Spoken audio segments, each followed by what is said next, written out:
दोस्तों, आज हम जिस स्टॉक मार्केट की बात करते हैं, जहां हर दिन करोड़ों रुपए के शेयर खरीदे और बेचे जाते हैं, वह हमेशा ऐसा नहीं था। एक समय था जब स्टॉक मार्केट नाम की कोई व्यवस्था ही नहीं थी। तो फिर इसकी शुरुआत आखिर क्यों हुई, इसे समझने के लिए हमें थोड़ा पीछे जाना होगा। मान लीजिए किसी व्यापारी के पास एक बहुत अच्छा बिजनेस आइडिया है। वह अपना बिजनेस बड़ा करना चाहता है, लेकिन उसके पास उतना पैसा नहीं है। अब उसके सामने एक समस्या है, बिजनेस बढ़ाने के लिए पैसा कहां से आएगा। वह किसी व्यक्ति से पैसा उधार ले सकता है या फिर एक दूसरा तरीका अपना सकता है। वह अपने बिजनेस को छोटे छोटे हिस्सों में बांट दे और उन हिस्सों को कई लोगों को बेच दे। जिस व्यक्ति ने उस बिजनेस का एक हिस्सा खरीदा, वह उस बिजनेस का छोटा सा हिस्सेदार बन गया। इसी हिस्से को कहा गया शेयर। अब यहाँ एक नई समस्या सामने आई। मान लीजिए किसी व्यक्ति ने किसी बिजनेस का शेयर खरीदा। कुछ समय बाद वह उस शेयर को बेचना चाहता है, लेकिन खरीदार कहाँ मिलेगा। हर बार किसी एक व्यक्ति को ढूंढना मुश्किल था। इसलिए जरूरत महसूस हुई एक ऐसी व्यवस्थित जगह की जहां शेयर खरीदने और बेचने वाले लोग आसानी से मिल सके। यहीं से धीरे धीरे स्टॉक मार्केट के कॉन्सेप्ट ने जन्म लिया।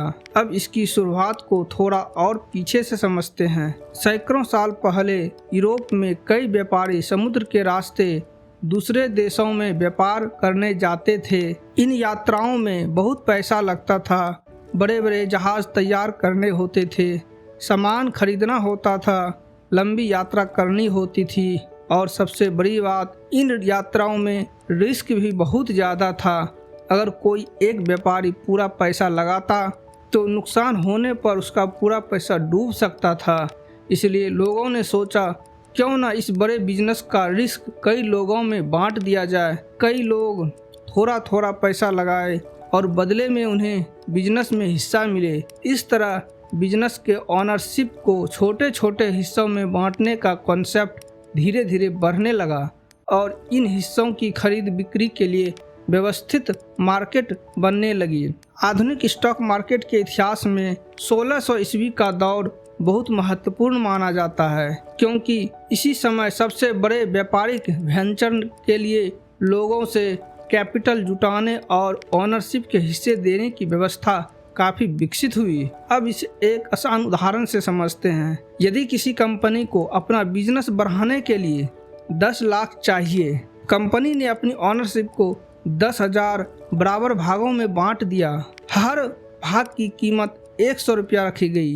अब अगर अलग अलग लोग इन शेयर को खरीदते हैं तो कंपनी को बिजनेस के लिए पैसा मिलता है और शेयर खरीदने वाले व्यक्ति को उस कंपनी में एक छोटा सा ओनरशिप हिस्सा मिल जाता है। अब यदि कंपनी का बिजनेस अच्छा चलने लगे, उसकी कमाई बढ़ने लगी, लोगों को कंपनी का फ्यूचर अच्छा दिखाई देने लगा तो ज़्यादा लोग उस कंपनी का शेयर खरीदना चाह सकते हैं। अगर खरीदने की डिमांड बढ़ती है तो शेयर की मार्केट प्राइस बढ़ सकती है। दूसरी तरफ अगर कंपनी का बिजनेस खराब प्रदर्शन करने लगे तो लोग शेयर बेचने लग सकते हैं और उसकी कीमत गिर भी सकती है।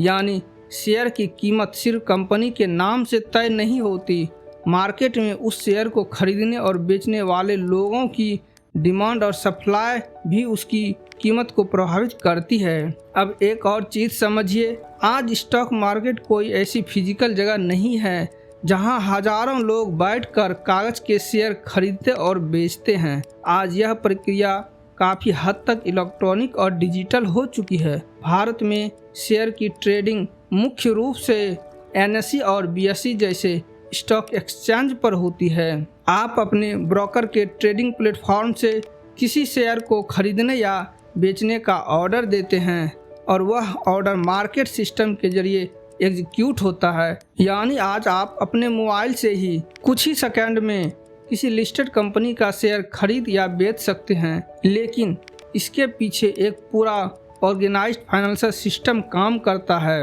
अब सबसे महत्वपूर्ण बात समझिए, जब आप किसी कंपनी का शेयर खरीदते हैं तो आप केवल प्राइस वाला फाइनेंशियल प्रोडक्ट नहीं खरीद रहे होते, आप उस कंपनी में एक छोटा सा ऑनरशिप हिस्सा खरीद रहे होते हैं। यही स्टॉक मार्केट की सबसे बेसिक और सबसे इम्पोर्टेंट बात है। कंपनी को बिजनेस बढ़ाने के लिए कैपिटल चाहिए, इन्वेस्टर को किसी बिजनेस में ऑनरशिप चाहिए और स्टॉक मार्केट इन दोनों के बीच कैपिटल और ऑनरशिप के एक्सचेंज का ऑर्गेनाइज सिस्टम उपलब्ध कराता है। यही कारण है कि स्टॉक मार्केट को केवल पैसा कमाने की जगह समझना सही नहीं होगा। यह एक ऐसा मार्केट प्लेस है जहां कंपनियां कैपिटल जुटा सकती है और इन्वेस्टर उन कंपनियों में ऑनरशिप खरीद सकते हैं। और जब इस पूरी प्रक्रिया को समझते हैं तो स्टॉक मार्केट उतना कॉम्प्लिकेटेड नहीं लगता।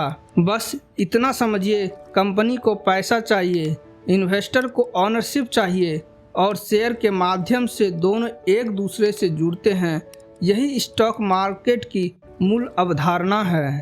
अगर आपको आज का वीडियो उपयोगी लगा हो तो इसे लाइक करें, अपने दोस्तों के साथ शेयर करें और निवेश मंत्र चैनल को सब्सक्राइब करना ना भूलें। मैं आपसे मिलूंगा अगले वीडियो में। तब तक याद रखिए, ज्ञान से होगा सही निवेश और सही निवेश से बनेगा बेहतर भविष्य। धन्यवाद।